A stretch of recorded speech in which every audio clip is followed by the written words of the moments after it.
For a fast and reliable coin service, check out FIFA Coins online. You're right guys, it's Capgun Tom here and welcome to our half-century episode of Mission Manchester. Yes, that's right, we are on episode number 50 and we're going to start off this episode as we so often do by doing some trading, picking up those informs, trying to sell them on for 2 to 3k profit and in some case getting a bit more profit on top. Now you're starting to see the same players being traded with over and over again. All of those informs that you can pick up for around the 10k to 14k mark and then sell on for maybe 16 to about 20k. So we're looking to make 3 or 4k profit in most cases. Sometimes we'll make 2 and be happy with it, but sometimes you get lucky. For example, this guy Tabanau, he is an old inform from an old team of the week. There's very few of him on the market. He's actually been moved to left wing as well, and I managed to pick him up for 10,500. The cheapest on the market was about 19k, so I listed him up for 18k, and hopefully we're going to make some decent profit on him. I've also started doing some trading with silver informs, some of the ones from this team of the week, I believe it is. You can see there Balloon that we picked up for about 1250, trying to sell on, or 12,500, trying to sell him on for about 17k.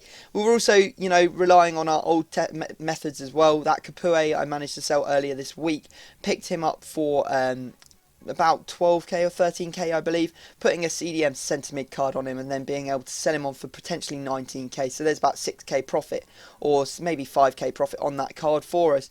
And you can see here I managed to pick up another Balloon or Balloonay, I'm not really sure how to pronounce his name, for 10k, and we're trying to list him on for 17,500 as well.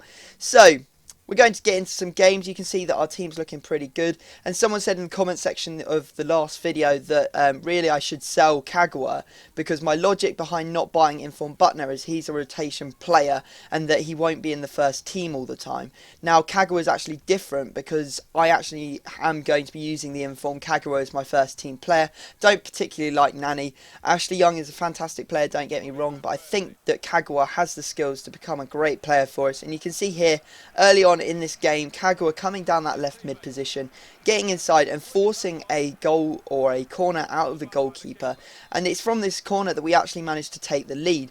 Now it's chances like that where the guys come in and he's basically created the chance that I'm actually looking for in my players, especially the left and right mid. I'm not looking for them to score a ton of goals, preferring them to actually get maybe a couple of assists, etc, etc, to the strikers who really should be doing the work up front. Now he manages to come back into the game and take the lead even through with his Silver team. Wesley getting the second goal for him and actually putting us behind. Now a good work from Van Persie here, really squirming run, him diving in sillily, that's not really a word, but stupidly, and gives us the draw, or puts us back into or on level terms in the 45th minute. So 2 45th minute goals for you there. And then Hernandez manages to score in the 56th minute with a nice fake shot into a good shot near post, and we win the game 3-2. So I was pretty happy with that result. End up winning it 3-2. Always good to get those wins on the board. Did actually manage to lose a little bit of footage in which I lost a game conveniently, I guess, with air quotes around it. No, it was genuinely, I don't know where the footage went. It was on my hard drive and then just disappeared. So we did actually lose one game in this division already, but we're back on form and we've won our third game, I believe it is, to give us 6 points in the division so far. So potentially we could be safe from relegation before the end of this episode, as we still have 2 games to go. Now he has a very powerful 3-5-2 team, and you can see that it's actually Tom Cleverley that we put into the centre attacking mid position, scoring there. He did fantastically well. He basically waited to the ball. He waited and waited until the ball dropped really nicely for him, and then he smashed it in with his right foot. We then went further into lead. Van Persie with a nice shot from outside the box. A good bit of skill work as well to go past one of his players, creating the space.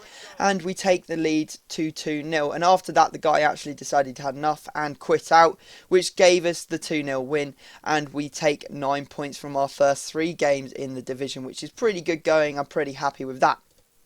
Now, we are going to go back into our trade pile. As I said, I would show you some of the trades that have sold. You can see Yarkonen went for 16,250. Xabi Prieto managed to go for 11,000, or no, 15,000. A good one is that Jose Callejon. You may remember in the last episode that we picked him up for 1,000 coins, and we ended up selling him for 6,000, I believe. So we actually made about 5,000 coin profit off him, which is really, really good going, considering the amount of money that I actually invested. I mean, if you asked me if I wanted to spend 5,000 coins to make, 5,000 coin profit by selling something for 10,000, or paying 1,000 and making 5,000 coin profit, it's quite obvious which one I'm going to take, because the amount that you're investing for the return is a lot less. So a pretty good trade there, and I was pretty happy with that one. Now you're going to see that we're going into our final game, and we come up against this 4-4-2. It's Bundesliga and Serie A hybrid, and we're actually playing in the snow, which means the pitch is going to be very hard, and I really don't like playing in the snow. Didn't really have the choice because he is playing in his stadium, so unfortunately we're stuck with it. We did manage to get into the lead. There was a bit of a calamity in the box, and it went out for another corner after our initial corner, and Rooney whips this one back into the box, and again, I believe it's Johnny Evans, or maybe it's Smalling, I'm not really sure. Evans it is, that manages to pop that one into the back of the net and give us that lead. So the game went pretty stagnant for the remainder of the time. You can see that he actually came back into the game after half time, but there wasn't much action after that first goal. And it was a bit unfortunate really that it went behind. He'd had one shot all half of the first half, and that was his second shot of the game. But we do find ourselves with a penalty in the 73rd minute. He took me out in the box, which was very stupid of him, and we managed to convert with Rooney. So a nice goal there to put us back into the lead in the 74th minute, and we extend our lead further. Some good work from Valencia, who manages to do some sort of skill and go past another player with a roulette before sliding that one past Adler into the back of the net and giving us the 3-1 lead. Now he did manage to get one back, which is lucky why I managed to score one more to shore up our lead. The ball just going underneath De Gea, and De Gea has been pretty dodgy for me recently.